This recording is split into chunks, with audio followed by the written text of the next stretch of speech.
ኮቪድ-19 የተሰኘው ወረርሽኝ ከጀመረበት ጊዜ አንስቶ አሁን ወደኛ አህጉር እየተንሰራፋበት ያለው ፍጥነት ኢትዮጵያም እያሳየ ያለው እድገት ተጨማሪ ምክክር፣ ተጨማሪ ዝግጅት እና ስራ የሚጠይቅ በመሆኑ ከባለፈው የፌደራል ሚኒስትሪያል ኮሚቴ ውይይትና ተጨማሪ ውሳኔዎች በኋላ አዳዲስ ኮሚቴዎች በሴኩሪቲው ከክልል ዝግጅት አንፃር እና ከጤና ኤክስፐርቶች አንፃር ሰፋፊ ውይይት ስናካሂድ ቆይተናል። ዛሬ የነበረን ከሴኩሪቲ አንፃር ያለን ዝግጅት እና ተጨማሪ እርምጃዎችን በሚመለከት በዝርዝር ውይይት ካካሄድን በኋላ አንደኛው ወረርሽኙ በባህሪው ሲጀምር ኢምፓክቱ ጎልቶ የማይታይ ቀስ እያለ ግን ኤክስፖኔንሻል የሚያድግ በፍጥነት የሚያድግና በርካታ ሰዎች ላይ አደጋ የሚያስከትል መሆኑን በተለይ በጣሊያን ባጋጠመው ሁኔታ መገንዘብ ስለቻል፣ ሁለተኛ በአፍሪካም ውስጥ በየዕለቱ ቁጥሩ እያደገ በአንዳንድ ሀገራት የሞት ሪፖርት እየተደመጠ በመምጣቱ ይህንን ጉዳይ በተሟላ ሁኔታ ተቋቁሞ የሰዎችን የህይወት እልፈት ለመታደግ እንዲቻል ሀገራዊ ዝግጅት ከማህበረሰብ ጋር ያለን የመረጃ ልውውጥ ወሳኝ በመሆኑ በየጊዜው ያለንበት ሁኔታ ከህብረተሰባችን ጋር በመነጋገር ተጨማሪ እርምጃዎች በመውሰድ ከዓለም አቀፍ ተቋማትና ሀገራትም ድጋፎች በመጠየቅ ይሄ ችግር በማህበራዊ ትስስራችን በኢኮኖሚ እና በፖለቲካ የሚያስከትለውን አደጋ ለመቀነስ ጥረት ማድረግ እንዳለብን ዝርዝር ውይይት ተካሂዷል። በዚሁ መሰረት አንደኛው ባለፉት ቀናት ኢትዮጵያ ውስጥ ከተወሰነ በኋላ በቂ ውጤት አልመጣበትም ተብሎ የሚታሰበው ሶሻል ዲስታንሲንግ የሚባለው ወይም ከንክኪ ተራርቆ 1 ሜትር ገደማ ሳይጠጋጉ መንቀሳቀስ፣ ንክኪ ያለመፈጸም፣ የተለያዩ ቁሳቁሶች በምነካበት ወቅት መታጠብ፣ እጃችንን በስርዓት ማድረግ፣ ሳንታጠብ አፋችን፣ ፊታችንን፣ አፍንጫችንን አለመንካት የሚሉ ጉዳዮች ከመታጠብ አንጻር ሰፋፊ ስራዎች የተሰሩ ቢሆንም በተሟላ መንገድ ተራርቆ በሽታው ከአንድ ሰው ወደ ሌላ ሰው እንዳይተላለፍ ከማድረግ አንጻር የተሰሩ ስራዎች የማይናቁ ቢሆኑም ሙሉ አይደሉም። አሁንም ተጨማሪ ጥንቃቄ የሚያስፈልጋቸው ኤሪያዎች እንዳሉ ለማየት ሞክረናል። አንደኛው በሃይማኖት ተቋማት አካባቢ የሃይማኖት አባቶች ሰሞኑን መግለጫ እየሰጡ እርምት እንደሚደረግ እያስተማሩ የቆዩ ቢሆንም በእነሱ በኩል ውይይታቸውና ፍላጎታቸው ከፍተኛ መሆኑን የተገነዘበ ቢሆንም በቅዳሜና እሁድ በነበረው የቸርች ፕሮግራም በኦርቶዶክስም በፕሮቴስታንትም የተሟላ የመከላከል እርምጃ እንዳልተወሰደ ለመገንዘብ ችለናል። የሃይማኖት አባቶችና የሃይማኖት ተቋማት ሰዎቻቸውን ማስተማር ብቻ ሳይሆን በእምነት ከሚደረገው የመከላከል በጸሎት ከሚደረገው የመከላከል እርምጃ በተጨማሪ በእውቀት በጥንቃቄ መወሰድ ያለበትን ነገር ማስተማርም በተግባር ማሳየትም የሚጠበቅባቸው እንደሆነ ተግባብተናል። ከዚያ በተጨማሪም በሚያምኗቸው የእምነት ተቋማት ቅዱሳን መጻሕፍት የሚደገፍ ሐሳብ እንደሆነም ተገንዝበናል። በእንዝላልነት አሁን በምናደርገው አይነት ሁኔታ ችግር ካጋጠመና የበርካታ ሰዎች ሕይወት ካለፈ በሀገር ደረጃም ኪሳራ በተቋማቱም ተጠያቂነት ሊያስከትል የሚችል ስለሆነ ጠንከር ያለ እርምጃ መውሰድና ማስተካከል አስፈላጊ መሆኑን ተግባብተናል። በዚህ ሁኔታ ውስጥ በሽታው ጥንቃቄ ላደረጉ ለተዘጋጁ ሀገራት በጣም ቀላል፣ ለሚዘናጉ እና ምንም አያመጣም ለሚሉ ሀገራት ግን ጠዋት ደና መስለው ከሰዓት በርካታ ወንድሞቻቸውን የሚያሳጣ አደገኛ ባህሪ ስላለው መዘናጋት አያስፈልግም። መፍራት እና አላግባብ መንቀጥቀጥም አያስፈልግም። ጥንቃቄ የተሞላበትን አግባብ ተከትለን እንዴት እንንቀሳቀሳለን በሚለው ጉዳይ በሃይማኖት ተቋማት ከሚሰራው በተጨማሪ መጠጥ ቤቶች፣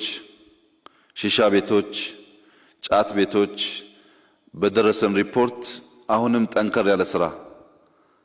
እንዳልሰሩ እነዚህ አካባቢ ሰዎች የሚነካኩበት በእጅ ዕቃ የሚቀባበሉበት ለበሽታው የሚደረግ ጥንቃቄ አነስተኛ መሆኑን ለመገንዘብ ችለናል። በእነዚህ አካባቢ ያሉትን እንዝላልነትና ለበሽታ የሚያጋልጡን ጉዳዮች የጸጥታ ተቋማት ከዛሬ ጀምሮ ክትትል እያደረጉ እርምጃ የሚወስዱ ይሆናል። በየትኛውም ቦታ መንግስት የሚሰጠውን አቅጣጫ እየተከተሉ ተግባራዊ ማድረግ ግዴታ ሲሆን ያ ሳይሆን ቀርቶ ለሚያጋጥም አደጋ የሁላችንም በሕግም በሞራልም የሚያስጠይቅ መሆኑን በደንብ መገንዘብ እና የማስተካከያ እርምጃ መውሰድ እንደሚያስፈልግ ተግባብተናል። ከስብሰባዎች ጋር ተያይዞም ሙሉ በሙሉ ስብሰባዎች የትም ቦታ አይደረጉ የሚል መደምደሚያ ላይ ደረስን ባይሆንም የመንግስት ተቋማት ማንኛውንም ስብሰባ ሲያደርጉ ጥንቃቄ የተሞላበት በመካከላቸው ሊጠበቅ የሚገባውን ርቀት ጠብቀው የእጅ ንጽህና ከንክኪም በኋላ የሚደረጉ በጤና ጥበቃ የተሰጡ የመከላከል እርምጃዎች ማዕከል ያደረገ የሥራ እንቅስቃሴ እንጂ እንዝላልነትና የታጨቀ ስብሰባዎች ማካሄድ እንደሌለባቸው በፓርቲ ስም የሚካሄዱ ስብሰባዎችም በዚሁ አግባብ እንዲታዩ ማንኛውም የፓርቲ አባል ሕይወቱን ለአደጋ አሳልፎ በሚሰጥ አግባብ የሚሰራቸው ስራዎች ማስተካከያ መደረግ እንዳለበት ከሁሉም ክልሎች መግባባት ተደርሷል። ተጨማሪ ጥንቃቄና ክትትል የሚያስፈልገው የፐብሊክ ትራንስፖርት ነው። ፐብሊክ ትራንስፖርት በባህሪው ከፍተኛ ቁጥር መቀነስ ያሳየ ቢሆንም አሁንም ጽዳት፣ አቀማመጥና ቁጥርን በሚመለከት ሁሉም ከተሞች፣ ክልሎች አዲስ አበባን ጨምሮ ተጨማሪ ቁጥጥር ማድረግ እንዳለባቸው የትራፊክ ፖሊሶችና በበጎ ፍቃድ የተሰማሩ ወጣት ሰራተኞች ራሳቸውን ደህንነታቸውን ጠብቀው በትራንስፖርት ውስጥ ያለውን ነገር በተቀናጀ መንገድ ንጽህናው የተጠበቀ መታጨቅ የሌለበትና ለበሽታ የማያጋልጥ መሆኑን መገንዘብ እና መቆጣጠር እንደሚያስፈልግ ውይይት ተደርጓል። ከሎ ኢንፎርስመንት ኤጀንሲስ አንጻር ከመከላከያና ከፖሊስ አንጻር በመጀመሪያ የራሳቸው ሙሉ ዝግጅት ማድረግ እንዳለባቸው ከዚያም በሀገር ደረጃ በሚፈጠሩ ማንኛውም አደጋዎች የተሟላ ግብረ መልስ መስጠት የሚያስችል የስልጠና ዝግጅት፣ የማቴሪያል ዝግጅት ማድረግ እንደሚገባቸው በውይይታችን ያነሳን ሲሆን እነዚህ ተቋማት ራሳቸውን አዘጋጅተውና ተከላክለው ሀገር የመከላከል ተግባራቸውን ለመወጣት የሚያደርጉ ዝግጅትና የሚቀራቸውን ነገር በማየት ተጨማሪ ውይይትና አቅጣጫ ያስቀመጥን መሆኑን ከውጭ የሚገቡ ግለሰቦች በአጠቃላይ ቁጥራቸው በከፍተኛ ደረጃ እየቀነሰ የመጣ ቢሆንም ከመቶ እስከ 200 ያልበለጡ ሰዎች ነው አሁን ከውጭ ሀገር ኢትዮጵያ እየገቡ ያሉት። በሺህ የሚቆጠረው ጉዞ በከፍተኛ ደረጃ ቀንሷል። ይሁንና እነዚህም ሰዎች አቅም ያላቸውና ወጪ መሸፈን የሚችሉ በተዘጋጀላቸው ሆቴሎች ለ14 ቀናት ራሳቸውን ማቆየት እንዳለባቸው የተስማማን ሲሆን እነዚህን ሰዎች ለማቆየት ወጪ የሚጠይቅ በመሆኑና ያን ወጪ መሸፈን የማይችሉ ኢትዮጵያውያን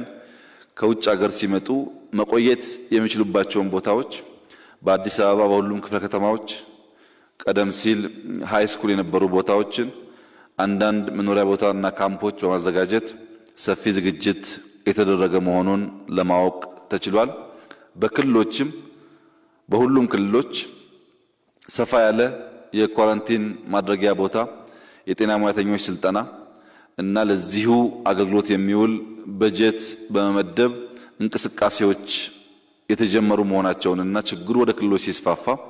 ለመክታት የሰው ሕይወት ለመታደግ የሚያስችሉ ስራዎች እንዴት መስራት እንዳለብን ዘርዘር ያለ ውይይት ለማድረግ እና ዝግጅታቸውን ለማየት ተሞክሯል። ከዓለም አጠቃላይ ሁኔታ የበሽታው አደገኝነት በሁሉም እኩል የሚባል ግንዛቤ አይፈጠርም። በተለይ ያደጉ ሀገራት እያስከተለ ያለውን አደጋ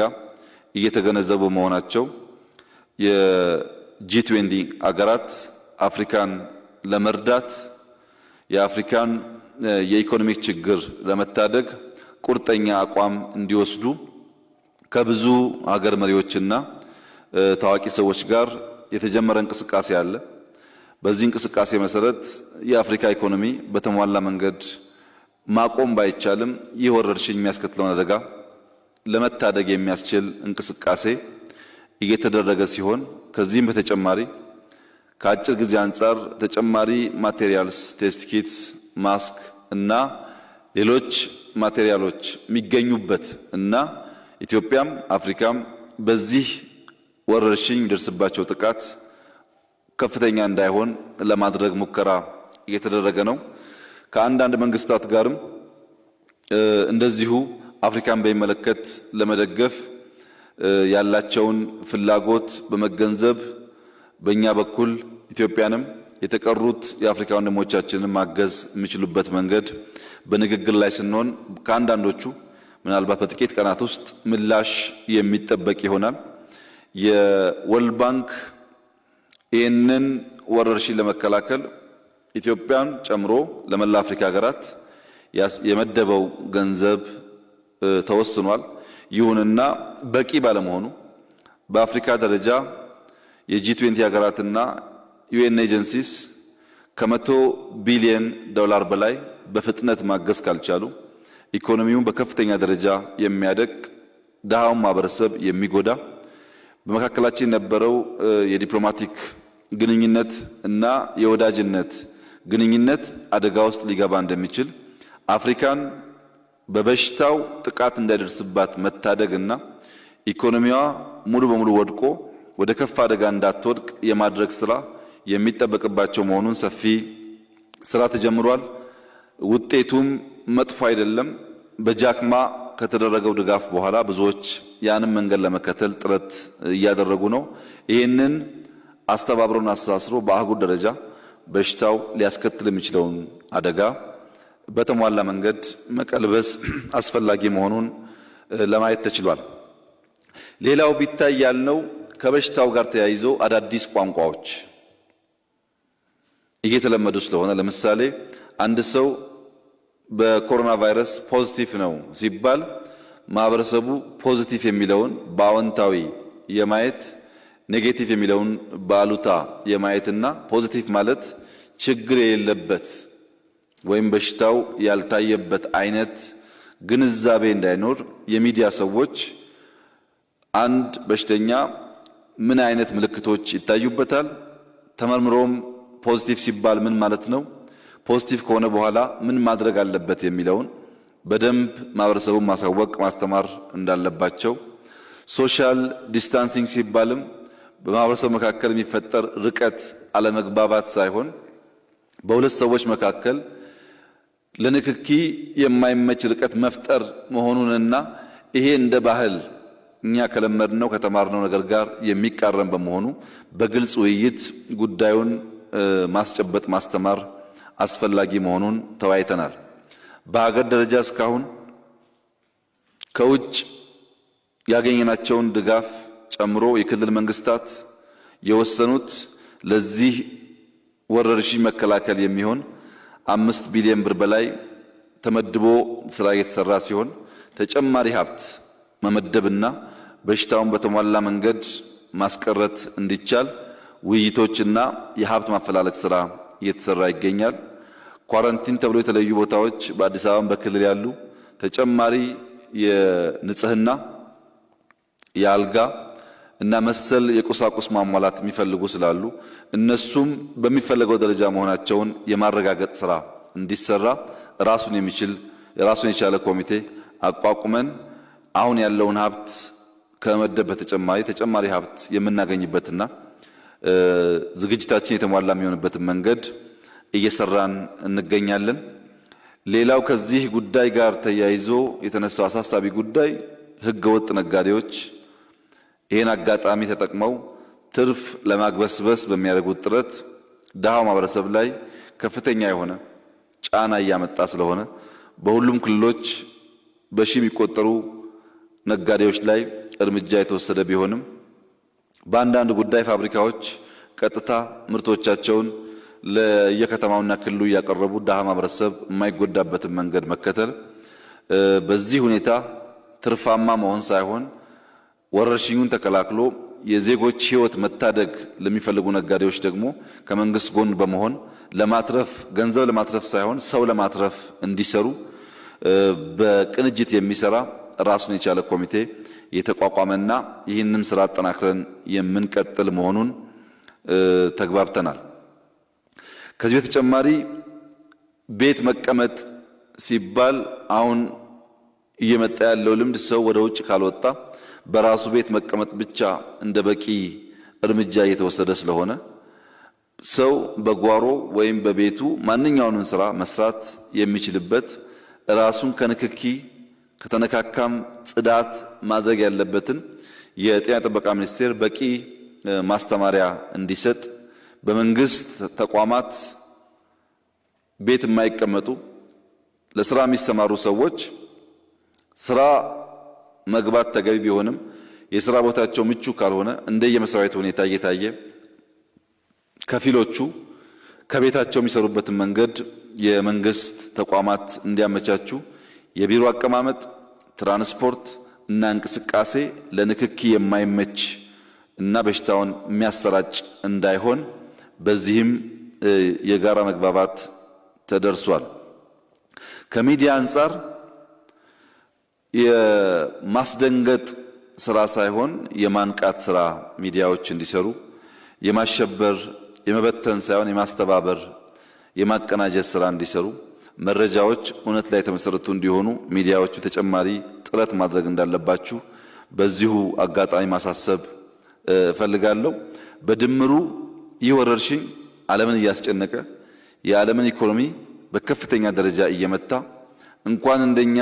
ድሃ የሆኑ ያልተዘጋጁ ሀገራት የተዘጋጁ ሀገራትም የዜጎቻቸውን ህይወት ለመታደግ እየተቸገሩ በመሆኑ ቸል መባል የሌለበት ጥንቃቄ የሚያስፈልገው የሁላችንን ትብብርና የጋራ ጥረት የሚጠይቅ መሆኑን እንደዚህ አይነት ችግር ሲያጋጥም በእንዝላል ሰው ዝውውር ግብ ሲሆን በመከላከያ ያደረግና በቦርደር በኩል የሰው ዝውውር ሙሉ በሙሉ ይህንን ይዘን እስካሁን ተቋማት የሚያስፈጽሙት ይሆናል። መድኃኒት ያሉ እነሱን የማይመለከት መቶዎች ሊሰፋ ይችላል። ከድንበር ውጪ በአየር መንገድ ክፍል ይህን ተገንዝቦ ሙሉ በሙሉ ኳራንቲን ተደርጎ ይህንን ይዘን እስካሁን ኢትዮጵያ በበጎ ፈቃድ የተያዙ እንድታደርጉ በእኛ በኩል ከውስጥም ከውጭም በተቀረው ቁጥር 11 ቢሆንም በጥቂት ቀናት ስራ አጠናክረን የምንቀጥል መሆኑን ሁሉም የማህበረሰብ ክፍል ይህን አደራ ማለት ዜጎች በሙሉ ከውስጥም ከውጭም በተቀናጀ መከላከል ስራ አጠናክረን